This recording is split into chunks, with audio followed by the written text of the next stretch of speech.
37 वर्ष अघि नै नेपाल र भारतबीच राहदानी यानि कि पासपोर्ट लागू गर्नुपर्ने सुझावसहितको डाक्टर हर्क गुरुङको प्रतिवेदनमा के छ? नेपालका पूर्व राजा वीरेन्द्रका पालामा राष्ट्रिय जनसङ्ख्या आयोगले स्वर्गीय डाक्टर हर्क गुरुङ संयोजक रहेको एक बसाइसराई अध्ययन समूह 2039 सालमा गठन गर्यो। यस समूहले तयार गरेको नेपालमा आन्तरिक तथा अन्तर्राष्ट्रिय बसाइसराई सम्बन्धी मूल प्रतिवेदन 2040 सालमा साउन 23 गतेका दिन राष्ट्रिय जनसङ्ख्या आयोगको अध्यक्ष समेत भएका प्रधानमन्त्री समक्ष पेश गर्यो। तर सो प्रतिवेदन अन्य धेरै प्रतिवेदनहरू चाहिँ कहिल्यै पनि सार्वजनिक गरिएन। यस प्रतिवेदनले तराईमा विद्यमान नागरिकताको समस्या र अनियन्त्रित भारतीय आप्रवासनको प्रभाव र खुल्ला सिमानालाई नियन्त्रण र व्यवस्थित गर्दै नेपालभित्र श्रम गर्ने भारतीय विदेशीहरूको लागि समेत श्रम अनुमति पत्रको व्यवस्था गर्नुपर्ने जस्ता सुझावहरू पेश गरेको थियो। तर यस प्रतिवेदनलाई कहिल्यै पनि सार्वजनिक गरिएन। डाक्टर गुरुङले विभिन्न सुझाव दिए पनि सरकारले अहिलेसम्म पनि उक्त प्रतिवेदन सार्वजनिक गरेको छैन। तर अधिवक्ता र मानव अधिकार कर्मी गोपाल शिवाकोटी चिन्तनले सूचनाको हक प्रयोग गरेर उक्त प्रतिवेदन प्राप्त गरेका थिए। चिन्तनले सार्वजनिक गरेको प्रतिवेदनको मूल अंश यहाँ प्रस्तुत गरिएको छ। विक्रम सम्वत 1995 पुस 21 गते लमजुङको चाङचिलोकमा जन्मिएका गुरुङको 2063 साल असोज 7 गते ताप्लेजुङको गुन्सामा हेलिकप्टर दुर्घटनामा मृत्यु भएको थियो। उनी भूगोलमा पिएचडी गर्ने पहिलो नेपाली हुन्। उनी भूगोलविद, शहरी विकासविद, मानवशास्त्री, जनसङ्ख्याविद, लेखक, चित्रकार र खेलाडी पनि हुन्। गुरुङ प्रतिवेदनका सुझावहरूको कार्यान्वयन पनि भएन, बरु उल्टै यस प्रतिवेदनको संयोजक रहेका डाक्टर गुरुङलाई भारत विरोधी प्रतिवेदन तयार पारेको भन्ने आशयले फाँसी दिनुपर्ने माग समेत गरियो। दुर्भाग्यवश डाक्टर गुरुङको हेलिकप्टर दुर्घटनामा परि दुःखद निधन भयो। अहिले परिस्थिति बदलिएको छ। यस प्रतिवेदनमा अघि सारिएको सुझावहरूको सान्दर्भिकता झन बढेको छ। हाल आएर तराईमा विद्यमान भारत निर्देशित मूल नक्कली व अङ्गीकृत नागरिकता लिएका केही नेताहरूबाट उचालिएको अराजक आन्दोलनको चिरफार गर्दै विश्वको सर्व सुन्दर भूमि तथा ब्रह्माण्डको एक साझा सुन्दर बगैँचा रूपी नेपाल र नेपालीको जनताको साझा समृद्धिप्रति इमान्दार र देशभक्त सबैका निम्ति यस प्रतिवेदनले उठाएका सवाल व सुझावहरू कोसै ढुङ्गा साबित हुन सक्नेछन्। तराईमा विद्यमान मूलत कृत्रिम र अन्य समसामयिक समस्याहरूको समाधानका निमित्त कुनै वार्ता, संवाद र सहमति संविधान संशोधन गर्नुभन्दा पहिले सबै पक्षबाट यस प्रतिवेदनको नीतिगत समीक्षा र सुझावको गम्भीर अध्ययन र चिन्तन मनन हुन सकोस्। यस्तो छ प्रतिवेदनको मुख्य अंश। 1. व्यापार नीति। सन् 1951 अघिको अवस्थामा राष्ट्रिय विकासको लागि देशमा गतिशील आवासन र परिचालन हुने गरेका थिएन। 1951 पूर्वको अवधि जीविकोपार्जनको लागि सम्म पनि नेपालको निमित्त विदेशमा प्रवासन युगको रूपमा रह्यो। सन् 1956 मा प्रथम पञ्चवर्षीय योजना अन्तर्गत औलो उन्मूलन, पुनर्वास, कृषि, सामाजिक सेवा, यातायात, उद्योग र वाणिज्य सम्बन्धी नीतिहरूले आवासनलाई प्रोत्साहित गरेका छन्। नेपालको व्यापारको क्षेत्रमा विदेशीहरूको भूमिका नयाँ स्वरूप होइन। 19औं शताब्दीमा पनि नेपालका विदेशी व्यापारीहरूको भूमिका रहेकै थियो। सन् 1923 को नेपाल र ब्रिटिस भारत सरकार बीचको सन्धिले नेपालको व्यापारलाई भारतमुखी, निर्देशित र नियन्त्रित तुल्यायो। सन् 1950 को नेपाल भारत शान्ति र मित्रता सम्बन्धी व्यापार वाणिज्य सन्धिले नेपालको वैदेशिक व्यापारमाथि भारतको नियन्त्रणको अझ बढी विस्तारित गर्यो। फलतः भारतीयहरू नेपालमा आप्रवासन भई व्यापार र वाणिज्यमा संलग्न हुन प्रोत्साहित भए। सन् 1951 को लगत्तैपछि नेपालको वैदेशिक व्यापार क्षेत्रमा विभिन्न असङ्गतिहरू र अस्वस्थ विधिहरू देखा पर्न थाले। सन् 1951 देखि सन् 1961 को अवधिसम्म नेपालको वैदेशिक व्यापार मुख्यतः भारतसित नै केन्द्रित भएको थियो। सन् 1962 मा नेपालले विदेशी व्यापारमा देशगत व वस्तुगत विविधीकरण नीति अपनायो।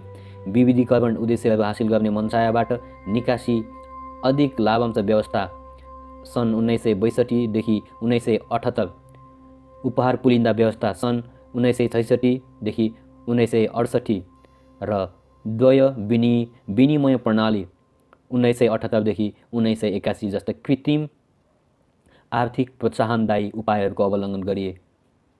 तर त्यसबाट व्यापार क्षेत्रमा सबल व गतिशील पूर्वाधारहरूको सिर्जना हुनुको बदला विदेशी व्यापारीहरूको अवाञ्छनीय प्रभुत्व र तस्करी विधिहरूलाई अभिप्रेरित गरियो। विकास सहायकको रूपमा सञ्चालन हुनुपर्ने व्यापार अवाञ्छित विदेशी लगायतका महाजनहरूको यन्त्रमा हुन पुगे। सन् 1978मा नेपाल भारतबीच सम्पन्न सहयोग सम्झौतालाई अनाधिकृत व्यापारमाथि नियन्त्रण गर्ने किसिमबाट ढालिएकोले यसबाट नेपालको वैदेशिक व्यापारमा रहेको दुष्चक्रहरूको वास्तविक वस्तुस्थितिलाई मान्यता दिएको प्रश्न हुन्छ। नेपालको व्यापार क्षेत्रमा निजी क्षेत्रको प्रधानता रहेको छ। निजी क्षेत्रमा नेपालीहरूको सहभागितासहित विदेशी महाजनहरूको प्रत्यक्ष वा अप्रत्यक्ष संलग्नता रहेको छ। यसबाट के पुष्टि हुन्छ भने वैदेशिक वा आन्तरिक व्यापारमा विदेशी तत्त्वहरूबाट नेपालको व्यापार क्षेत्र घेरिएको छ र सामाजिक उत्तरदायित्वको वहन बिना नै यिनीहरूबाट व्यापारिक फाइदाहरूको उपयोग भइरहेको छ। सन् 1962 को निकासी नीतिले वैदेशिक वा आन्तरिक व्यापारमा विदेशीहरूको हिस्सा वा नियन्त्रण बढ्दै जाने सम्भावना देखिन्छ। व्यापार क्षेत्रमा अनैतिक वा कृत्रिम विधिहरूको सूत्रपात हुनुका साथै व्यापार वा वाणिज्यका माध्यमद्वारा विकास र रोजगारको सिर्जना हुन सकेन। यस्तै स्थितिमा पनि देशको अर्थतन्त्रमा विदेशी तत्त्वहरू र आप्रवासीहरूलाई हतोत्साहित गर्ने कुनै सार्थक उपायहरू र कदमहरू देखा परेका छैनन्। 2. उद्योग नीति। नेपालमा आधुनिक औद्योगिकीकरणको प्रारम्भ सन् 1936 मा भारतीय पुँजी व्यवस्थापन तथा मजदुरहरूको प्रोत्साहन र नेतृत्वमा भएको थियो। सन् 1936 देखि 1950 को अवधिमा प्रवर्धन भएको अधिकांश उद्योगहरू द्वितीय युद्धको समाप्ति पश्चात प्रतिस्पर्धा गर्न नसकेकोले बन्द भइसकेका थिए। पहिलो पञ्चवर्षीय योजनाले केवल औद्योगिक विकासको नारा मात्र दिएको फलस्वरूप औद्योगिक विकासको बदला झन औद्योगिक ह्रास भयो। सन् 1960 मा पुरानो औद्योगिक नीतिलाई नयाँ औद्योगिक नीति प्रतिपादित गरी 1961 मा औद्योगिक व्यवसाय ऐन 2018 जारी गरियो। सरकारी क्षेत्रमा वैदेशिक सहायता अन्तर्गत केही महत्त्वपूर्ण उद्योगहरूको स्थापना भएको भए तापनि निजी क्षेत्रमा औद्योगिक नीतिमा निम्नतम प्राथमिकता दिएका उद्योगपतिहरू विपरीत खोलिए। नेपाल औद्योगिक व्यवसाय ऐन 2030 मा परिणत गरिएको औद्योगिक नीति 1974 घोषणा गरिए पनि औद्योगिक विकास लक्ष्य अनुसार हुन सकेन। राष्ट्रिय उत्पादनमा उद्योग क्षेत्रको योगदान केवल 5% मात्र रहेको र देशको कुल सक्रिय जनशक्तिको 1% मात्र औद्योगिक रोजगारमा संलग्न रहेको छ। सन् 1976 र 77 मा नेपालको कुल उद्योगहरूको 63% भन्दा बढी औद्योगिक इकाइहरू तराई प्रदेशमा थिए। करिब 96% उद्योगहरूको कानुनी अस्तित्व एकलौटी वा साझेदारी स्वामित्वमा छन्। नेपाली नागरिकहरूलाई आरक्षित गरिएका साना उद्योगहरू लगायतका क्षेत्रमा विदेशी व्यवसायीहरू र श्रमिकहरूको सङ्ख्यात्मक वृद्धि भएको देखिन्छ। वर्तमान 1981 को औद्योगिक नीति अन्तर्गत औद्योगिक व्यवसाय ऐन 2038 र विदेशी लगानी तथा प्रविधि ऐन 2038 ले आयकर र बिक्री कर, घर र नाफाको बाहिरी प्रवाह आदि क्षेत्रमा प्रोत्साहन प्रदान गरेर निजी क्षेत्र लगायत विदेशी लगानी र प्रविधिलाई आकर्षित वा प्रोत्साहित गरेको छ। नेपालको औद्योगिक कानुनहरूको विदेशी श्रम शक्तिको प्रभाव आप्रवासनलाई सीमित गर्ने प्रतिबन्ध लगाएको देखिँदैन। साथै औद्योगिक क्षेत्रमा विदेशी व्यवसायीहरू र श्रमिकहरूको गैर कानुनी प्रवेश र प्रभुत्व आदि जाँचबुझ गर्ने प्रक्रिया व्यवस्था पनि देखिँदैन। 3. श्रम नीति। विदेशी जनशक्ति विभिन्न आर्थिक क्षेत्रहरूमा संलग्न भइआएको छ। सुरुमा विदेशी श्रमशक्ति जङ्गल फडानी, खेती तथा औद्योगिक कार्यमा मात्र आकर्षित थियो, तर वर्तमान अवस्थामा विदेशीहरूको आप्रवासन र सहभागिता निर्माण, आन्तरिक र बाह्य यातायात, पर्यटन सेवा आदि क्षेत्रमा पनि देखिएका छन्। सिप विकास कार्यक्रमको अभाव, श्रम कानुन सीमित क्षेत्रमा मात्र लागू भएका रोजगारिताको लागि आप्रवासन बढ्दो छ। विदेशी श्रमशक्तिको राष्ट्रिय सर्वेक्षणका अभावमा विभिन्न क्षेत्रहरूमा संलग्न भएका विदेशी मजदुरहरूको यथार्थ सङ्ख्या यकिन गर्न कठिन छ। तब दक्ष र अदक्ष सबै प्रकारका विदेशी कामदारहरूको संलग्नता नेपालमा बढ्दै गएको छ। नेपाल कारखाना र कारखानामा काम गर्ने मजदुर सम्बन्धी ऐन 2016 उद्योग, उच्चस्तरीय होटेल र यातायात क्षेत्रहरूमा मात्र लागू भएको छ र मजदुर कल्याण र विदेशी कामदारहरू नियमित र व्यवस्थित गर्ने दृष्टिकोणबाट यो श्रम कानुनको सीमित रूपमा मात्र प्रयोग हुने गरेको छ। बहुसङ्ख्यक श्रमशक्ति संलग्न भइरहेको कृषि, निर्माण, व्यापार लगायत आर्थिक क्षेत्रमा श्रम कानुनका परिधि बाहिर छन्। श्रम कानुनले विदेशीहरूलाई असीमित अवधिसम्म काममा लगाउन सकिने व्यवस्था गरेको छ भने उद्योग सम्बन्धी कानुनबाट विदेशीहरूलाई बढीमा 12 वर्षसम्म मात्र काममा लगाउन सकिने व्यवस्था भइरहेको छ। यी कानुन विरोधाभासहरूले आप्रवासनलाई बढाउने मात्र होइन, देशलाई नै आप्रवासीहरूको अङ्गीकृतहरूको केन्द्र बनाउने सम्भावना रहन्छ। श्रम प्रशासनको लागि सन् 1971 श्रम विभाग र सन् 1982 श्रम तथा सामाजिक कल्याण मन्त्रालय खोलिए। तब श्रम प्रशासन मजदुर हडताल हुन नदिने परम्परागत कार्यमा बढी व्यस्त देखिन्छ। रोजगारी प्रवर्धन र सिप विकास कार्यक्रममा श्रम प्रशासनको भूमिका नगण्य भएको छ।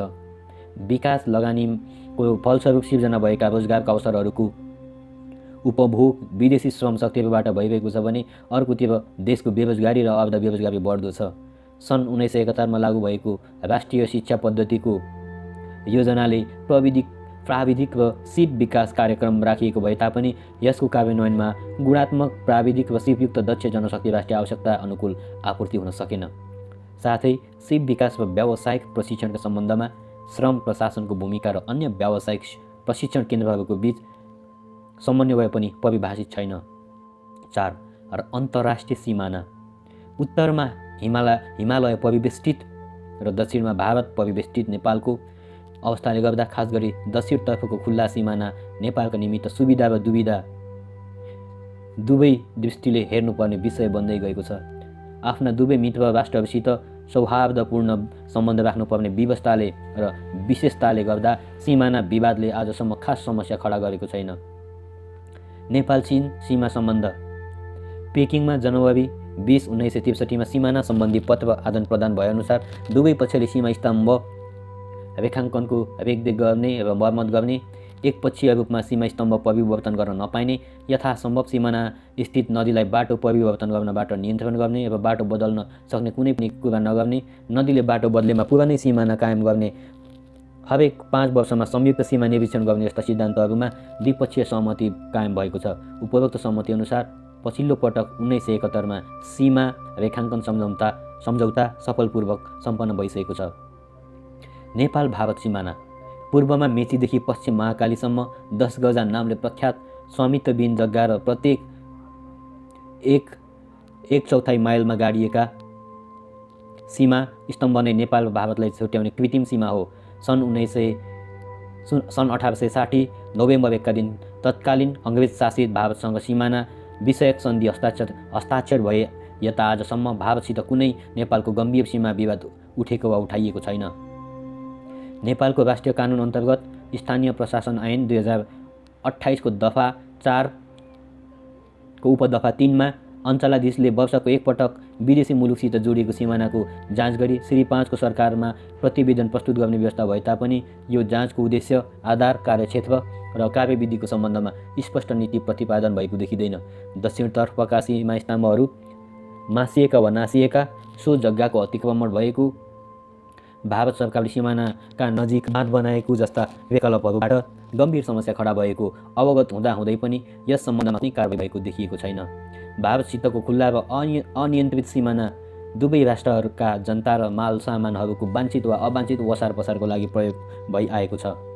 खुल्ला सिमानाको कारणबाट सीमा रेखाङ्कन र स्वामित्वविहीन जग्गाको अतिक्रमण, गैर कानुनी अपराध गरी बचोटका निम्ति सीमा पार गर्ने, दोहोरो नागरिकता, तस्कर व्यापार जस्ता समस्याहरूको चुनौतीको सामना गर्नु परिरहेको छ।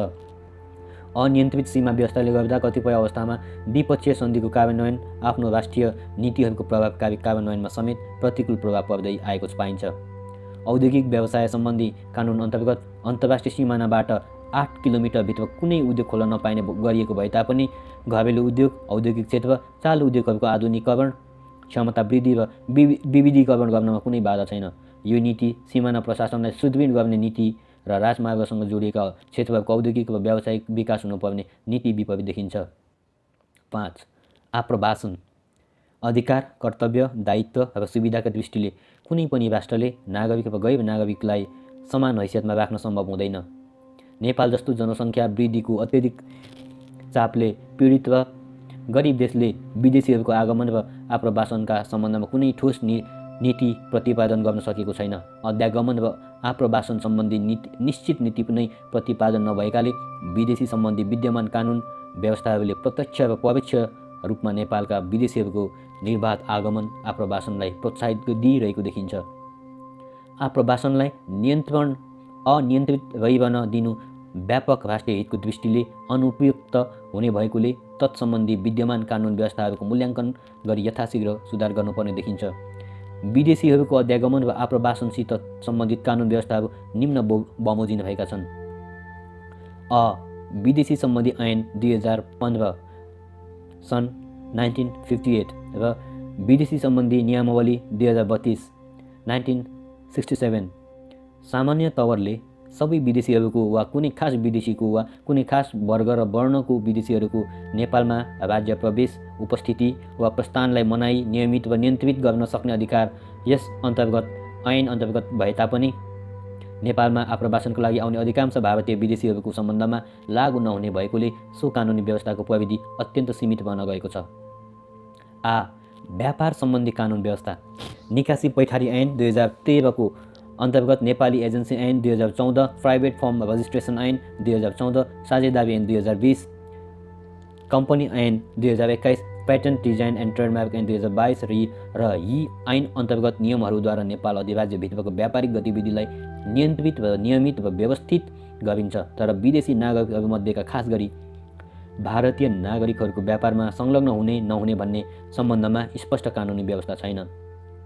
फलस्वरूप भारतीय आप्रवासी व्यापारीहरू अत्याधिक रूपमा व्यापारमा संलग्न भइरहेको देखिएको छ।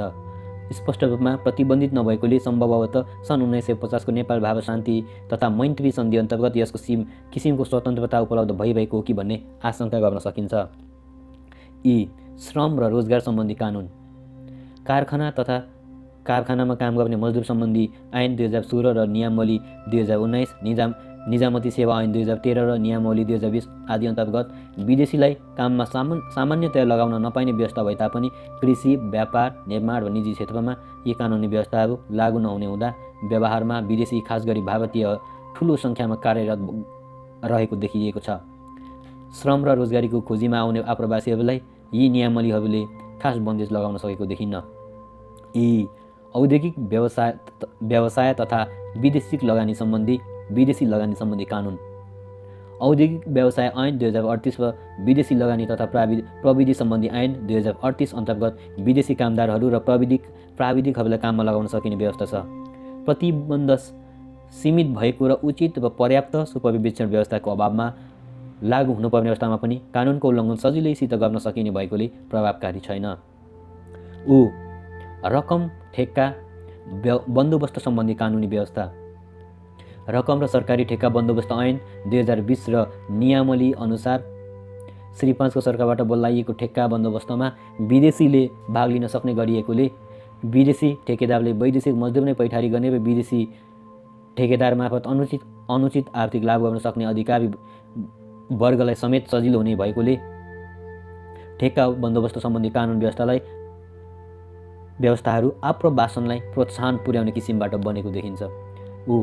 अचल सम्पत्तिको खरिद बिक्री सम्बन्धी कानुन नेपालमा विदेशीले अचल सम्पत्ति तथा घर जग्गा आदि किनबेच गर्न, दान बक्स गरी लिन, अपुताली समेत पाउन नसक्ने गरी लागू गरिएको प्रतिबन्ध अहिले पनि कायम नै छ। तब आफ्नो नियन्त्रणमा भएको व्यक्ति वा वैवाहिक सम्बन्ध कायम गरी अचल सम्पत्तिको किनबेच गर्न विदेशीहरूले यसले बाधा पुर्याएको देखिँदैन। यसकारण सजिलोसित कानुन चल्न सकिने परिस्थिति वा परिपाटी विद्यमान छ। नागरिकता सम्बन्धी ऐन नेपाली नागरिकता प्राप्त गर्ने कानुनको उल्लङ्घन खास गरी भारतीय नागरिकहरूका निमित्त सहज किसिमको भएकोले अङ्गीकृत नागरिकतासम्म पनि प्राप्त गर्न नसक्ने विदेशीले वंशज वा जन्मसिद्ध नागरिकको रूपमा प्रमाणपत्र प्राप्त गरिरहेको बुझिएको छ। सहज नागरिकता प्रथा नै विदेशीलाई आकृष्ट गर्ने माध्यमको रूपमा विद्यमान रहेको अनुमान गरिएको छ। अन्य कानुनी व्यवस्थाहरू नेपाल मेडिकल काउन्सिल ऐन 2020 र नियम कानुन व्यवसायी ऐन 2025 र नियम लेखा परीक्षकको नियुक्ति वा इजाजत व्यवस्था अन्तर्गत विदेशीहरूलाई दर्ता गरी पेसा अवलम्बन गर्न सक्ने गरिएको छ। विदेशी भारतीय लेखा परीक्षकहरूको उपस्थितिले आप्रवासन बढाउने मात्र नभई लेखा सम्बन्धी भ्रष्टाचारलाई ढाकछोप गर्ने महत्त्वपूर्ण माध्यमको रूपमा विकसित हुँदै आएको आशंका गर्न थालिएको छ। नेपाल भारत शान्ति वा मैत्री सन्धि वा खुला सिमाना नेपालको दक्षिणी सिमाना परम्परादेखि खुल्ला भइआएकोले वाञ्छित अवाञ्छित सबै किसिमका विदेशीहरूको अध्यागमन आप्रवासन सबल हुन गएको छ। भारतीय आप्रवासी नेपाल प्रवेशपछि तराईवासीसँगको जातीयता, वेशभूषा र भाषाको सादृश्यताले गर्दा नागरिक र गैर नागरिक छुट्याउन मुस्किल पर्ने भएकोले उनीहरूको गतिविधि र बसोबासका सम्बन्धमा जानकारी राख्न असम्भव भएको छ। नेपाल भारत शान्ति र मैत्री सन्धि सन् 1950 अन्तर्गत दुवै देशका नागरिकलाई एक अर्काको देशमा राष्ट्रिय व्यवहार दिने कबुल गरेको सन्दर्भमा भारतीयहरूको प्रवेश, बसाइसराई गतिविधि अनियन्त्रित वा अव्यवस्थित रहन गएको अनुमान गर्न सकिन्छ। वास्तविक तथ्यलाई मध्यनजर राखेर भन्ने हो भने भारतीयहरूको प्रवेश, बसाइ र तिनले प्राप्त गर्ने राष्ट्रिय व्यवहार एकपछि हुँदै गएको छ। सुझावहरू: नेपालमा आन्तरिक र अन्तर्राष्ट्रिय बसाइसराई प्रक्रियालाई निर्देशित र नियन्त्रित गर्ने ठोस नीति अपनाउनु पर्ने बाध्यता आइसकेको छ। वास्तवमा स्वचालित आन्तरिक बसाइसराई देशको विभिन्न प्रदेशहरूबीच साधन र विकासको सन्तुलनको परिचायक हो र यसलाई व्यवस्थित गरिएमा प्राकृतिक सम्पदा र मानवीय साधनको समुचित परिचालन, आयको न्यायोचित विवरण लगायत राष्ट्रिय एकीकरणको सशक्त माध्यम हुन सक्दछ। यसको विपरीत देशवासी, आप्रवासी नै तथा विदेशीहरू निर्वाध रूपमा नेपाल भित्रिने अन्तर्राष्ट्रिय बसाइसराई राष्ट्रिय हित विपरीत देखिन्छ। सोको निराकरण गर्न अधिकतम स्वदेशी जनशक्तिलाई देशभित्रै रोजगारी दिलाउने, विदेशीहरूको आप्रवास नियन्त्रणमा गर्ने नीति र कार्यक्रम अपनाउनु आवश्यक छ। वर्तमान अव्यवस्थित बसाइसराई प्रक्रिया र प्रवृत्तिको परिप्रेक्ष्यमा उपयुक्त नीतिहरूको अवलम्बन र प्रतिपादन राष्ट्रिय सङ्कल्पको रूपमा हुनुपर्दछ। बसाइसराई सम्बन्धी व्यापक र विश्लेषणात्मक अध्ययनको निष्कर्षको आधारमा निम्नलिखित नीति र कार्यक्रमहरू सिफारिस गरिएका छन्। अन्तर्राष्ट्रिय सिमाना: नेपाल र भारत बीचको खुला अन्तर्राष्ट्रिय सिमाना निर्वाध आगमनको कारण दुई देश बीचको बसाइसराईका प्रक्रिया र प्रभावलाई तीव्र तुल्याइरहेको कुरा स्पष्ट छ। यसबाट नेपाल र भारत बीच अवैध व्यापारको वृद्धि हुनु दुवै देशको निम्ति गहिरो चिन्ताको विषय पनि रहेको छ। यी कुराहरूको परिप्रेक्ष्यमा नेपाल भारत सिमानामा हालको जस्तो निर्वाध आगमनलाई नियन्त्रित गर्न आवश्यक छ। 1. नेपाल भारत सिमानामा खास तोकिएका नाकाहरूबाट मात्र नेपाल र भारत बीच मानिसको आगमनको व्यवस्था गरिनुपर्दछ। द्विपक्षीय वार्ताको आधारमा तोकिने यस्ता आगमन नाकाहरू बाहेक अन्य ठाउँको ओहोरदोहोरलाई गैर कानुनी गरिनुपर्छ। 2. नेपाल र भारत बीच आगमन नियमित गर्ने क्रममा 3 चरण प्रस्तावित गरिएका छन्। पहिलो चरणमा सिमाना ओहोरदोहोर गर्नेहरूको तोकिएका नाकाहरूको अध्यागमन चौकीमा नाम दर्ता गराउने व्यवस्था साथै आर्थिक वर्षमा लागू गरिनुपर्छ। नाम दर्ता व्यवस्था लागू गरिएको 1 वर्षपछि दोस्रो चरणमा प्रवेश पत्रको हुनुपर्दछ। सिमानाबाट 10 किलोमिटर क्षेत्रभित्र बासिन्दाहरूलाई प्रत्येक वर्ष नवीकरण गराउनु पर्ने बहुपटके प्रवेशपत्र मल्टी इन्ट्री पर्मिट र तीबाहेक अन्यको हकमा पटके प्रवेशपत्र सिङ्गल इन्ट्री पर्मिटको व्यवस्था गरिनुपर्दछ। तेस्रो चरणमा भारत र नेपाल बीच आगमन गर्न राजधानीको व्यवस्था लागू गरिनुपर्दछ। 3. नेपाल र भारत बीच अनाधिकृत व्यापार नियन्त्रणको प्रभावकारी कार्यान्वयनको लागि हालको सीमा गस्तीहरूको विस्तार र सुदृढीकरण आवश्यक छ। साथै समुद्र पारका मुलुकबाट विलासिताका सामानहरूको व्यापारिक आयात निषेधित गरिनुपर्छ। आन्तरिक आवागमन: नेपालको एक ठाउँबाट अर्को ठाउँमा भारत नपसी 12 महिना आगमनको लागि यातायात विकासका केही कार्यक्रमलाई उच्च प्राथमिकताका साथ सम्पन्न गर्न आवश्यक छ। 4. हालसम्म मध्य पश्चिमाञ्चलबाट पश्चिमाञ्चल विकास क्षेत्र जाने आधुनिक यातायातको व्यवस्था नभएकोले महेन्द्र राजमार्गको बुटवल कोहलपुर खण्डलाई यथाशीघ्र पुर्याउने व्यवस्था हुनुपर्दछ। पश्चिमाञ्चलबाट सुदूरपश्चिमाञ्चल विकास क्षेत्र जोड्ने कोहलपुर बनबासा सडकको निर्माण कार्य 100 वर्षदेखि विदेशी सहायताको आश गर्नाले प्राय ठप्प छ। देशको मेरुदण्डको रूपमा परिकल्पित महेन्द्र राजमार्गको यस खण्डको निर्माणको लागि श्री 5 को सरकारले आफ्नै स्रोतको परिचालन गरेर भए पनि अविलम्ब सम्पन्न गरिनुपर्दछ। 6. महेन्द्र राजमार्गको बुटवलदेखि बनबासासम्मको खण्डलाई तदारुकताका साथ सम्पन्न गर्नका साथै महेन्द्रनगरको विमानस्थलको सुदृढीकरण गरी नेपालगञ्ज, धनगढी र महेन्द्रनगरको लागि वर्षैभरि हवाई सेवाको समुचित व्यवस्था गरिनुपर्दछ। अध्यागमन र जनसङ्ख्या नीति: राष्ट्रिय आवश्यकता र हित अनुकूल देशभित्र विदेशीहरूको प्रवेश र बसाइ गतिविधि माथि आवश्यक नियन्त्रण गरिनुपर्ने हुन्छ। नेपाल जस्तो सानो साधन सीमित मुलुकले विदेशीहरूको आप्रवासनमा विशेष नियन्त्रण गरिन आवश्यक छ। नेपाल भित्रिने आप्रवासीहरूमध्ये अधिकांश भारतीय हुने र उनीहरूको अध्यागमनको कार्यक्षेत्रभित्र नसमेटेसम्म अन्य प्रयासहरू अर्थहीन हुने भएकाले भारतीय आप्रवासीहरूको अध्यागमनबारे विशेष कार्यक्रम सञ्चालन हुनुपर्छ। आउने जाने बेला सिमाना चौकीमा नाम दर्ता गराउने प्रवेशपत्रको व्यवस्था यस दिशाका प्रारम्भिक कदम हुन्। विकासका लागि आवश्यक सक्षम जनशक्तिको विदेशमा आप्रवासन र अनावश्यक विदेशीहरूको आप्रवासन नियन्त्रण गर्ने सम्बन्धी राष्ट्रिय नीति अविलम्ब प्रतिपादन हुनुपर्छ। 9.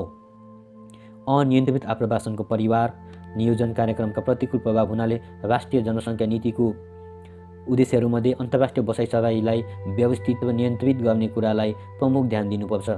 यस सम्बन्धमा अल्पकालीन र दीर्घकालीन कार्यक्रमको तर्जुमा हुनु पनि अनिवार्य छ। नागरिकता। वर्तमान नागरिकता सम्बन्धी नीति र वितरण प्रणाली आप्रवासनलाई प्रोत्साहित गर्ने खालको छ। जन्मसिद्ध र अङ्गीकृत नागरिकता प्रदान गर्ने व्यवस्था परिवर्तन भएपछि वंशजको नाताले नागरिकता लिनेहरूको अप्रत्याशित वृद्धि भएको छ। नागरिकता सम्बन्धी प्रचलित ऐन र नियम तथा नेपालको संविधानमा समेत केही संशोधन हुनु आवश्यक छ। नेपालको संविधानको भाग 2 धारा 8 को खण्ड घ मा नेपाली उत्पत्तिका व्यक्तिका हकमा कम्तीमा 2 वर्ष बसोबास गरेपछि अङ्गीकृत नागरिकता प्रदान गर्ने प्रयोजनको लागि योग्य मानिएको छ। तब नेपाली उत्पत्तिको व्यक्तिका परिभाषामा संविधान तथा नागरिक ऐन र नियम कुनैले व्याख्या गरेको छैन। उक्त व्यवस्था राष्ट्रियताको दृष्टिले सङ्कीर्ण, आधुनिक राज्य मान्यता अनुसार साम्प्रदायिक, जातीय र सांस्कृतिक दृष्टिले भेदभावपूर्ण तथा कार्यान्वयन पक्षमा दुविधाजनक हुनाले नेपाली उत्पत्तिका व्यक्ति भन्ने शब्दावली नै संविधानबाट झिकिने गरी संशोधन हुनुपर्दछ। 11. नेपालको संविधान भाग 2(8) को उपधारा घ अनुसार नेपाली उत्पत्तिका व्यक्तिको हकमा कम्तीमा 2 वर्ष र अरूको हकमा कम्तीमा 15 वर्षको अवधिसम्म नेपालमा बसोबास गरेका व्यक्तिलाई नागरिकता प्रदान गर्ने व्यवस्था खारेज हुनुपर्दछ। 12. नेपालको संविधान भाग 2 धारा 7 ख को जसको आमा बाबुमा एकजना नेपालमा जन्मेको हो भन्ने वाक्यांशको सट्टा जसको बाबु आमा मध्ये एकजना नेपाली नागरिक हो भन्ने गरी संशोधन हुनुपर्दछ। 13. नागरिकता ऐन 2020 को दफा 3 को 4 मा नेपाल अधिराज्यमा फेला परेका नाबालकहरू बाबुको ठेगा नलागेसम्म वंशजको नाताले नागरिक ठहर्ने भन्नेको सट्टामा बाबुआमामध्ये कुनैको ठेगा नलागेमा भन्ने संशोधन हुनुपर्दछ। वैवाहिक सम्बन्धबाट पुनः नागरिकता प्राप्त गर्ने वा धर्मपुत्र धर्मपुत्री आदिको नाताबाट अथवा ख्यातिप्राप्त व्यक्तिको हैसियतले प्राप्त हुने नागरिकता अङ्गीकृत सर मात्र हुने व्यवस्था गरिनुपर्दछ। अङ्गीकृत नागरिकको स्थान र हैसियत वंश र जन्मसिद्ध नागरिकभन्दा भिन्न गरिनुपर्ने र संवैधानिक पद तथा तोकिएको महत्त्वपूर्ण सामरिक ओहदाहरूमा अङ्गीकृत नागरिकलाई नियुक्त नपाउने कानुनी व्यवस्था गरिनुपर्छ। साथै नियुक्ति वा निर्वाचनबाट प्राप्त हुन सक्ने सार्वजनिक पदहरूमा अङ्गीकृत नागरिक भएको 10 वर्षपछि मात्र नियुक्त हुने वा उम्मेदवारको लागि योग्य ठहरिने व्यवस्था हुनुपर्दछ। 16. अङ्गीकृत नागरिक हुनु अघि जन्मिएका सँगै आएका नाबालक र नेपाली नागरिक भइसकेपछि नेपालमा जन्मिएका आफ्नै सन्तान बाहेक अन्य सन्तानले अङ्गीकृत नागरिकता मात्र प्राप्त हुने व्यवस्था गरिनुपर्दछ। 17. नागरिकताको लागि राजनैतिक व्यक्तिले पनि सिफारिस गर्न पाउने हालको व्यवस्थालाई खारेज गरी पदाधिकारीको सिफारिस र सबै कानुनी शर्त पुरा भएको छानबिनपछि मात्र वंशज र जन्मसिद्ध नागरिकता प्रदान गर्ने व्यवस्था हुनुपर्दछ। नेपालको अङ्गीकृत नागरिकता प्राप्त गरेको व्यक्तिले नागरिकता सम्बन्धी सिफारिस गर्न नपाउने प्रतिबन्ध राखिनुपर्दछ। 18. अस्थायी प्रमाणपत्र लिन छुटेमा व्यक्तिहरूको समस्यालाई दृष्टिगत गरी प्रत्येक जिल्लामा एउटा विशेष अदालत गठन गरी सो अदालतले वास्तवमा छुट भएका व्यक्तिहरूको निवेदन परेमा छानबिन गरी निस्सा दिने वा उजुरी परेमा शङ्कास्पद अस्थायी निस्सामाथि पुनः विचार गर्ने र झुटा विवरण दिए कसैले नागरिकता लिएको भए त्यस्तो व्यक्तिको नागरिकता निलम्बन गर्ने र सिफारिसकर्तालाई कारबाही समेत गर्ने व्यवस्था हुनुपर्दछ। 19. अङ्गीकृत नागरिकता पाएमा नागरिकता परित्याग गरेका, पुनः नागरिकता प्राप्त गरेका, नागरिकता समाप्त भएका वा नागरिकता बदर गरिएकाहरूको नामवली सार्वजनिक प्रकाशमा ल्याउनु पर्ने व्यवस्था गर्नुपर्दछ। 20.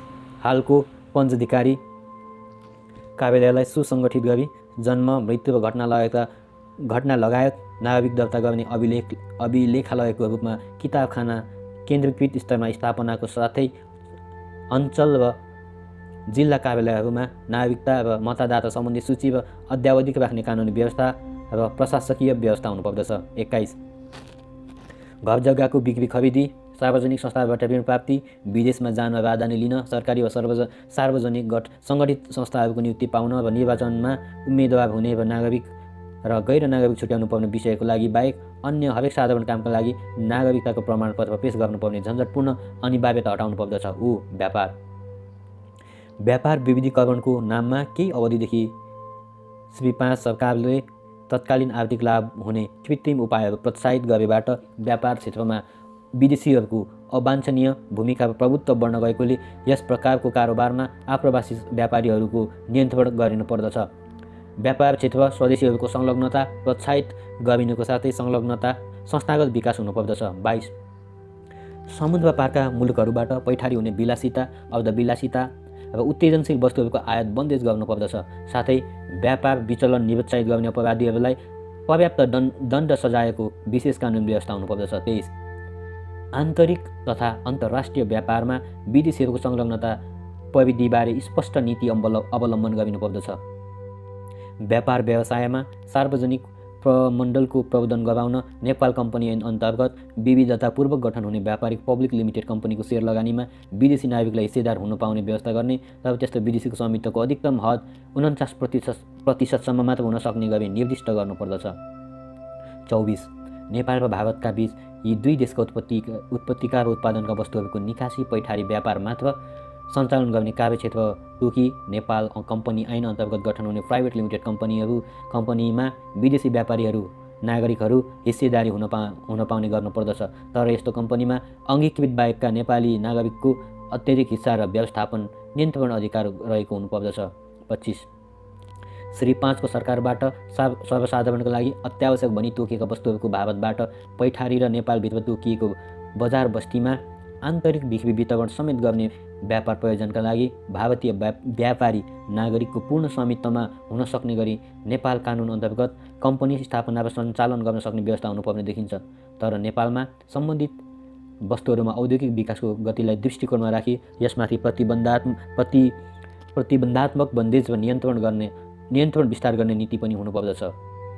26 साना तथा मझौला खालको स्वदेशी व्यापारी समुदायको हितको संरक्षणको दृष्टिकोणबाट पब्लिक लिमिटेड कम्पनी र प्राइभेट लिमिटेड कम्पनी बाहेक अन्य कुनै प्रकारका व्यापारिक संस्था, फर्म, साझेदारी, सहकारी इकाइमा पनि गैर नेपाली नागरिकको प्रत्यक्ष वा अप्रत्यक्ष सहभागिता प्रतिबन्धित हुनुपर्दछ। 27 सार्वजनिक संस्थान र निकायहरूको आप्रवासी सम्मिलित भएका सङ्गठनहरूको नाफा नोक्सान खाता वासलातको परीक्षण नेपाली लेखा परीक्षकबाट मात्र हुने व्यवस्था गर्ने र देखाइएको मुनाफा वा अन्य रकम जतिसुकै परिणाममा पनि लैजान नपाउने गरी नियन्त्रण गर्नुपर्दछ। यस सन्दर्भमा श्रेष्ठ वा लेखादारद्वारा प्रदर्शित रकममध्ये तोकिएको रकमसम्म विदेशी मुद्रामा लैजान पाउने गरी सो रकम बराबरको नेपाली रुपैयाँको रकम बैंक मार्फत नै विदेशी मुद्राको सट्टै अनिवार्य गरिनुपर्दछ। 28 वाणिज्य नीति 2039 अनुसार निकासी व्यवसायमा विदेशी लगानी तथा प्रविधिलाई पनि दिइने कुरा उल्लेख भएकोमा निकासी व्यापारमा विदेशी व्यापारीलाई प्रोत्साहन गर्नु वाञ्छनीय नदेखिएकोले वाणिज्य नीतिको उक्त व्यवस्था खारेज गरिनुपर्दछ। 29 सर्वसाधारण जनताको हित संरक्षण गर्न र व्यवसाय व्यापारमा स्वच्छ प्रतिस्पर्धा कायम राख्न कुनै खास व्यक्ति वा समूह वा प्रतिष्ठानले कुनै वस्तु वा व्यवसाय सम्बन्धी प्रत्यक्ष वा अप्रत्यक्ष रूपले एकाधिकार सिर्जना वा विस्तार वा उपभोग गर्न नपाउने गरी व्यापार एकाधिकार नियन्त्रण तर्जुमा गरी लागू गर्नुपर्दछ। 30 फिरन्ते तथा पथपेटीका व्यापारीहरूले सम्बन्धित गाउँ पञ्चायत वा नगर पञ्चायतबाट बिक्रीको इजाजत प्राप्त गरेपछि मात्र व्यापार गर्न पाउने व्यवस्था हुनुपर्दछ। 31 श्री 5 को सरकारले समय समयमा तोक्ने सहर र अन्य सहरमा तोकिएका इलाकाहरूमा रहेको बजार पसलमा विक्रेताको रूपमा काम गर्ने व्यक्तिलाई नगर पञ्चायत वा गाउँ पञ्चायतबाट विक्रेताको प्रमाणपत्र दिने व्यवस्था गर्नुपर्छ। यस विक्रेताको प्रमाणपत्र नेपाली नागरिकलाई मात्र दिन सकिने व्यवस्था गर्नुपर्दछ। 32 कुनै पनि विदेशी कम्पनी वा संस्थाहरूले सोझै व्यापार व्यवसाय गर्ने एजेन्सी सञ्चालन गर्ने वर्तमान प्रवृत्ति रोकी नेपालमा विधिवत दर्ता भएको कम्पनी वा एजेन्ट मार्फत बन्द व्यापार सञ्चालन गर्न सक्ने व्यवस्था हुनुपर्दछ। उद्योग 33 नेपालको वर्तमान औद्योगिक नीति अनुसार घरेलु तथा साना उद्योग नेपाली नागरिकको लागि सुरक्षित गरिएको छ। यस्ता उद्योगहरूमा पनि अदृश्य वा अप्रत्यक्ष रूपले विदेशीहरूको सहभागिता हुन सक्ने सम्भावनाको परिप्रेक्ष्यमा त्यसमाथि सम्बन्धित औद्योगिक प्रशासनले जाँचबुझ गर्ने प्रक्रिया हुनुपर्दछ। 34 श्री 5 को सरकारले प्रचलित औद्योगिक नीति अन्तर्गत प्रत्येक आर्थिक वर्षमा विदेशी सहभागिता हुन सक्ने उद्योगहरूको प्राथमिकता दिनुपर्दछ। 35 विदेशी लगानी र प्रविधिको सहयोगबाट स्थापना र सञ्चालन हुने उद्योगहरूमा रहन सक्ने प्राविधिक सेवा व्यवस्थापन र बजार सेवा सल्लाहकारका प्रकार पनि श्री 5 को सरकारबाट तोकिएको हुनुपर्दछ। 26 विदेशी लगानी र प्रविधि अन्तर्गत स्थापना र सञ्चालनको निमित्त प्राथमिकता दिइने उद्योगहरूको लागि भौगोलिक प्रदेशअनुसार ठाउँहरू पनि तोकिनुपर्दछ। श्री 5 को सरकारबाट स्थापित औद्योगिक क्षेत्रभित्र विदेशी लगानी र प्रविधिबाट सञ्चालन हुने उद्योगहरू खोल्न दिनु हुँदैन।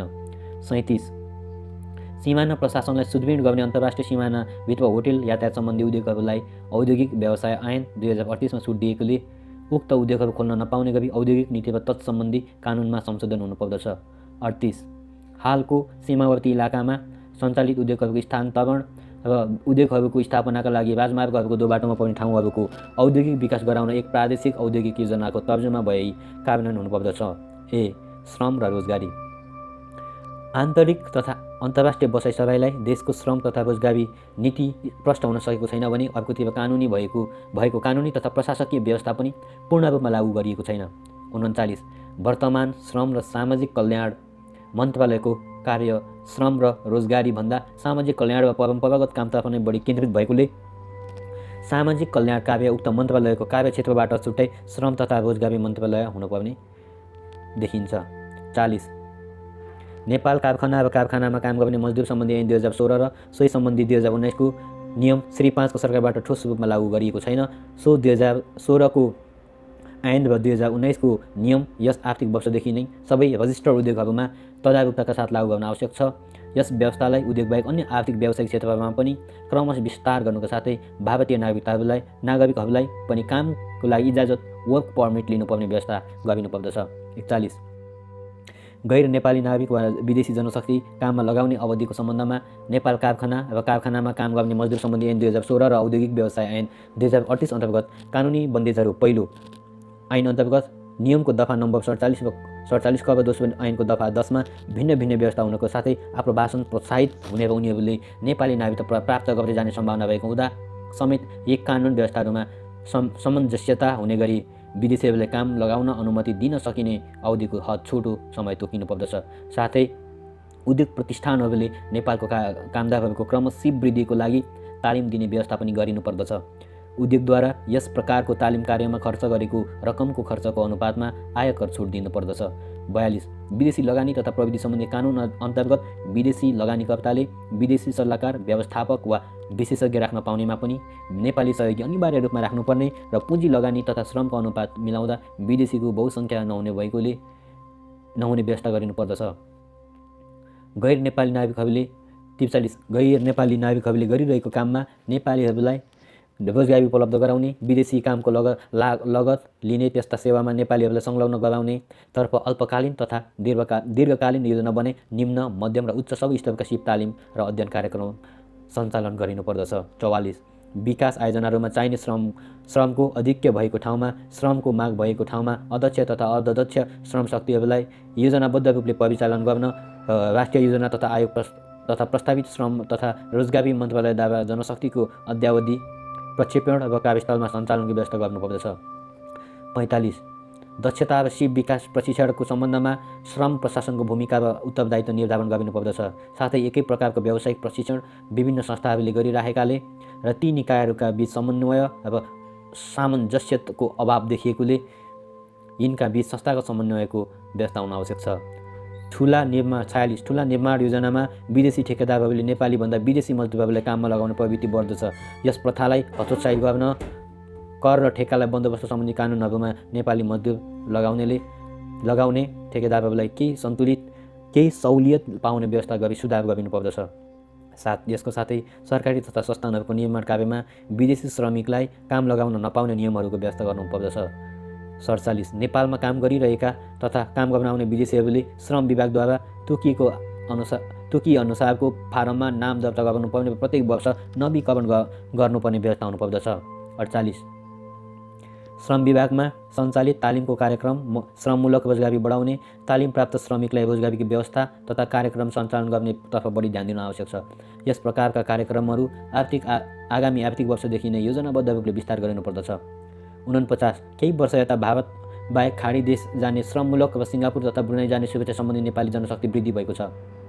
तब यस प्रवासनबारे आधिकारिक नीतिको अभावमा निजी सञ्चालित अव्यवस्थित प्रथाबाट यस्ता जनशक्तिको शोषण हुनुको साथै विदेशमा पनि संरक्षकको आवश्यकता परेमा संस्थागत हस्तक्षेपको उचित व्यवस्था छैन। विदेश जान दिन मिल्ने नेपाली श्रमशक्तिको व्यवस्थित प्रशासन तथा प्रवासमा बस्दा आवश्यक संरक्षण गर्ने श्रम मन्त्रालय अन्तर्गत प्रवासी श्रम संरक्षण शाखाको सङ्गठन आवश्यक छ। पुनर्वास। हाल सञ्चालित पुनर्वास कार्यक्रमहरू सङ्गठनात्मक अन्यल र वन विनाशमा आधारित, कृषिमा केन्द्रित, बढी खर्चिलो भएको हुनाले प्रभावकारी हुन सकेको छैन। सो कार्यक्रममा सुधार ल्याउन केही नयाँ कार्यपद्धति आवश्यक देखिन्छ। 50 पुनर्वास कार्यक्रमको लागि उपलब्ध गराइने वन क्षेत्रमा सीमित पुनर्वास कार्यक्रममा कृषि बाहेक अन्य पक्ष पनि अगाल्नुपर्ने हुनाले पुनर्वास सम्बन्धी कार्य तथा प्रशासन वन तथा भू संरक्षण मन्त्रालयको सट्टा स्थानीय विकास तथा पञ्चायत मन्त्रालय अन्तर्गत राखिनु बढी उपयुक्त देखिन्छ। 51 विद्यमान पुनर्वास विभाग नेपाल पुनर्वास कम्पनीको संयुक्तीकरण गरी विशेष कानुनी व्यवस्था अन्तर्गत एक पुनर्वास निकाय स्थापना गरी यस अन्तर्गत हालका अव्यवस्थित बसोबास सम्बन्धी वन क्षेत्र सुदृढीकरण समितिहरूको पनि समावेश गर्नुपर्दछ। 52 पुनर्वास कार्यक्रम अन्तर्गत तराईको फडानी गरी सुकुम्बासी बसोबास गराउने हालको प्रचलनको साथै पहाड प्रदेशका टार बेसीहरूमा सघन बसोबास तथा सहरी क्षेत्रमा गैर कृषि पेसाहरूमा संलग्न गराउने कार्यक्रम हुनुपर्दछ। 53 पुनर्वास क्षेत्रमा कृषि क्षेत्रको पुनर्वास भए सहकारी खेती गरी खेती र गैर कृषि क्षेत्रमा पुनर्वास भए सहकारी उद्योग वा व्यापार व्यवसाय सञ्चालन गराउने नीति कार्यक्रम हुनुपर्दछ। 54 आप्रवासीहरूको पुनर्वासको समस्या प्रवासी नेपाली वा युद्ध पीडित शरणार्थीहरूको समस्या भएकोले सम्बन्धित देश वा अन्तर्राष्ट्रिय संस्थासँगको निकट सहयोगलाई लिई स्थिति सामान्य भएपछि शरणार्थीहरूलाई फिर्ता लिन लगाउने र सो सम्भव नभएमा खास मात्र देशभित्र बसोबास गर्ने नीति हुनुपर्दछ। यसको साथै अन्य आप्रवासीहरूको बसाइ वितरण खास क्षेत्रमा वा ठाउँमा अवाञ्छित रूपमा केन्द्रित हुन नदिने व्यवस्था पनि गरिनुपर्दछ। भूपयोग नीति। गत केही दशकमा देखा परेको वन विनाशले जनसङ्ख्याको अत्यधिक चापलाई प्रष्ट पार्दछ। यस वास्तविकताको बावजुद तराई प्रदेशको वन जङ्गललाई सुरक्षित राख्ने भन्ने हालको नीति व्यावहारिक देखिन्न। यसकारण तराई प्रदेशको भू उपयोग नीतिमा आमूल परिवर्तन हुन आवश्यक छ। 55 तराईमा रहेका सबै वन क्षेत्र सुरक्षित गाह्रो हुने भएकोले चुरे डाँडा भावर इलाका तथा नदीको किनारका वनहरूमा मात्र वन क्षेत्रमा सीमित राख्ने नीति अपनाइनुपर्छ। वन प्रशासनको कार्य यस्ता वन क्षेत्रको सुरक्षामा केन्द्रित गरिनुको साथै वृक्ष नियन्त्रण गर्न र व्यापारिक काठ उत्पादनको लागि निर्धारित क्षेत्रमा वृक्षारोपण गर्ने हुनुपर्दछ। 56 माथि निर्धारित वन क्षेत्रबाहेक अन्य तराई भूभाग विशेष गरी महेन्द्र राजमार्गको दक्षिण पर्ने वन क्षेत्रलाई क्रमबद्ध रूपमा कृषि भूमिमा परिणत गर्नुपर्दछ। यस प्रकारको भूमिमा नयाँ बसोबास गराउँदा पहाड तथा तराईका सुकुम्बासी परिवारहरूलाई मात्र जग्गा वितरण गरिनुपर्दछ। 57 सन् 1964 भूमि सुधार कार्यक्रम लागू गर्ने बेलादेखि हाल कृषि भूमिमाथि जनसङ्ख्याको चापमा ठुलो वृद्धि भएको सन्दर्भमा जग्गाको हदबन्दी घटाउन आवश्यक छ। भित्री मधेस वा तराई क्षेत्रमा 10 बिघा, काठमाडौँ उपत्यका 20 रोपनी र अन्य पहाडी क्षेत्रमा 50 रोपनी मात्र जग्गावालको हैसियतले राख्न पाउने गरी भूमि सुधार ऐन 2021 मा संशोधन हुनुपर्दछ। उपरोक्त बमोजिम जग्गावालको हैसियतले राख्न पाउने अधिकतम 10 बिघाको हदबन्दी नबढ्ने गरी विभिन्न प्रदेशमा चर्चेको जग्गाहरूको क्षेत्रफल र मौद्रिक मूल्याङ्कन गरी हदबन्दी व्यवस्था लागू गरिनुपर्दछ। यसबाहेक घरबासको निमित्त थप जग्गा राख्न दिनु पनि औचित्यपूर्ण देखिन्न। 58 अधिकतम हद घटाउनका साथसाथै जग्गाको अति खण्डीकरण गरी स्वामित्व विभाजन हुन नसक्ने व्यवस्था पनि गरिनुपर्दछ। सहरीकरण। अधिकांश जनसङ्ख्या ग्रामीण तथा सीमान्तकृत क्षेत्रमा आश्रित भएकाले नेपालमा द्रुततर विकासमा अवरोध आएको छ। आधुनिक विकासको विस्तार सञ्चारित गर्न कृषि क्षेत्रमा रहेको अर्ध तथा बेरोजगारी जनसङ्ख्यालाई रोजगारको अवसर प्रदान गर्न सहरीकरण सम्बन्धी नीतिहरू अपनाउन आवश्यक छ। सहरीकरणको सन्दर्भमा काठमाडौँ उपत्यका तथा तराईका सीमावर्ती सहरको लागि र अन्य सहरको लागि अवलम्बन गरिने नीति तथा कार्यक्रमहरूमा विभिन्नता हुनुपर्दछ। 51 मुख्यतया जनसङ्ख्याको अनुपातको आधारमा सहर वा नगर पञ्चायत कायम हुने हालको प्रचलनलाई परिवर्तन गरी ठाउँको आर्थिक प्रवृत्तिको आधारमा सहर वा गाउँ भनी परिभाषित हुनुपर्छ। कुनै ठाउँमा अधिकांश गैर कृषिका आर्थिक कारोबार भएमा जनसङ्ख्या थोरै भए पनि सहरमा वर्गीकरण गर्नुपर्दछ। तब सो ठाउँलाई नगर पञ्चायतमा परिणत गर्ने अनिवार्यता रहन हुँदैन।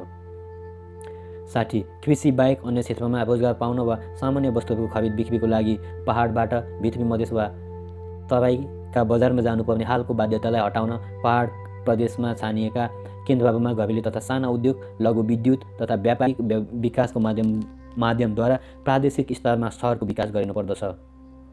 61 काठमाडौँ पाटनमा भइरहेको अत्याधिक शहरीकरणको भविष्यमा उपत्यकाको भौतिक वातावरणमा प्रतिकूल असर पर्ने देखिन्छ। राजधानीमा यस प्रकारको केन्द्रीकरणलाई निरुत्साहित गरी अन्य क्षेत्रमा सहरी जनसङ्ख्या वितरण गर्नका साथै सहरी घरजग्गा तीव्र गतिमा बढ्दो लगानीलाई अन्य उत्पादनशील क्षेत्रमा विस्थापित गर्नको लागि काठमाडौँमा सहरी क्षेत्रको घर तथा जग्गामा अधिकतम हद तोकी घर जग्गाको करको दरमा वृद्धि गर्नका साथै राजधानीमा आपूर्ति गरिने आवश्यक वस्तुहरूको मूल्य घटाई बिक्री गर्ने प्रथा हटाइनु पर्दछ। राष्ट्रिय सुरक्षा, सीमा व्यापार र अनधिकृत व्यापारको नियन्त्रण र यातायात विकासमा भएको लगानीको अधिकतम उपयोग तथा व्यापक राष्ट्रिय हितको दृष्टिकोणबाट सीमावर्ती तराई जिल्लाका सदरमुकामहरूलाई महेन्द्र राजमार्गको उपयुक्त ठाउँहरूमा स्थानान्तरण गर्दै लैजाने नीति हुनुपर्दछ। साथै सीमावर्ती सहरहरूमा सीमा सुरक्षा, अध्यागमन कार्यालय, भन्सार कार्यालय जस्ता अति आवश्यक सरकारी अड्डा बाहेक अरू सरकारी निकायहरूको पनि स्थापना र विस्तारमा नियन्त्रण हुनुपर्दछ। 63 महेन्द्र राजमार्ग र अन्य सहायक राजमार्गहरू जोडिने ठाउँहरूमा तोकिएको प्रशासनिक तथा व्यापारिक औद्योगिक केन्द्रहरू स्थापना गरिनु उपयुक्त हुनेछ। यस्ता ठाउँहरूमा उद्योग तथा अन्य प्रतिष्ठानहरूलाई आकर्षण गर्नको लागि तोकिएको ठाउँहरूमा ऋण, कर आदिको विशेष सहुलियतको व्यवस्था हुनुपर्दछ। प्रादेशिक विकास पहाडको बिग्रदो आर्थिक स्थिति र तराई प्रदेशको बढ्दो जनसङ्ख्या र आर्थिक प्रभुत्वको परिप्रेक्ष्यमा राष्ट्रिय विकासको ढाँचामा नै नयाँ दृष्टिकोण अपनाउनु परेको छ। सन्तुलित विकासको क्रममा पूर्व पश्चिमका विकास क्षेत्रहरूको असमञ्जस्यताभन्दा पहाड र तराई बीचको असमानता हटाउनु मुख्य चुनौती हो। एकीकृत ग्रामीण विकास परियोजना तथा साना किसान विकास कार्यक्रमहरूको माध्यमद्वारा विदेशका भौगोलिक प्रदेशबीच रहेको ठुलो आर्थिक सामाजिक असन्तुलन हटाउने भन्ने धारणा भ्रमात्मक देखिन्छ। राष्ट्रिय विकासको ढाँचामा अवलम्बन गरिनुपर्ने प्रमुख जुक्ति पहाड र तराई प्रदेशको आर्थिक एकीकरण हो र यो एकैचोटि व्यापक रूपमा गर्न सम्भव नहुनाले छानिएका विकास रेखाको सघन विकासबाट मात्र सम्भव छ।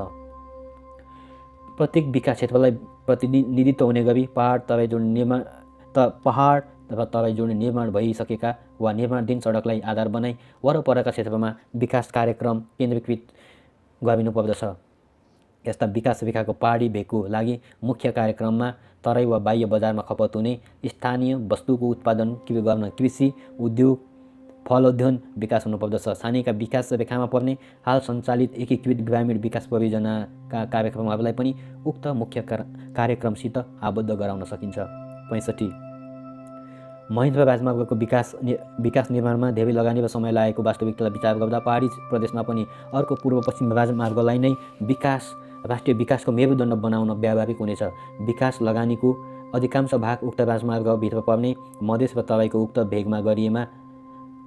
भेगमा गरिएमा एकातिर देशको सम्पन्न क्षेत्रबाट विकासको छिटो प्रतिफल हुने र अर्कोतर्फ पहाड र तराईको लगानी बाँडफाँडको राजनैतिक विवाद समाधान हुने देखिन्छ। महेन्द्र राजमार्ग इलाका पहाड तथा तराईवासी दुवैका लागि सामान्यतया नयाँ बसोबास क्षेत्र हुनाले आर्थिक दृष्टिकोणका साथसाथै सामाजिक तथा राष्ट्रिय एकीकरणमा पनि सहयोग पुग्ने देखिन्छ। विविध 66 स्वदेश तथा विदेशमा सैनिक सेवामा रही काम गरी सेवानिवृत्त भएका भूतपूर्व सैनिकहरूको अनुभव, ज्ञान र सिपको सदुपयोग गर्ने उद्देश्यले सरकारी वा सार्वजनिक निकायहरूमा शैक्षिक आधारभन्दा व्यावसायिक सिप र अनुभवका आधारमा भर्ना हुने कानुनी व्यवस्थाहरूमा संशोधन गरिनुपर्दछ।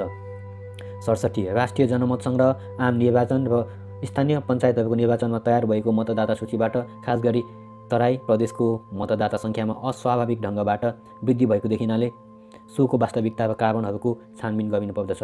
68 औलो उन्मूलनका कार्यक्रमहरूले सङ्कलन गरिरहेको जनसङ्ख्या सम्बन्धी तथ्याङ्कको संरक्षण, डकुमेन्टेसन सम्बन्धी तथा जनसङ्ख्या सम्बन्धी अध्ययनमा सदुपयोग गर्ने प्रवृत्ति र प्रविधिको अभाव देखिएको छ। कुनै पनि निकायले हतारमा छनौट प्रणालीद्वारा सीमित उद्देश्यको लागि लिने जनगणनाभन्दा औलो उन्मूलन कार्यालयहरूबाट सङ्कलन गरेका तथ्याङ्कहरू बढी वास्तविक, अद्यावधिक र उपयोगी देखिएकोले ती तथ्याङ्कहरूको सङ्ग्रह र बढी उपयोग गरिनुपर्दछ।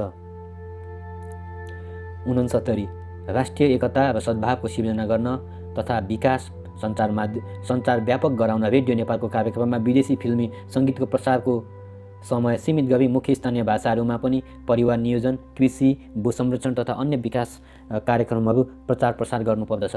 साथै विदेशी सिनेमा पत्र पत्रिकाको प्रवेशमा नियन्त्रण गर्न आवश्यक छ।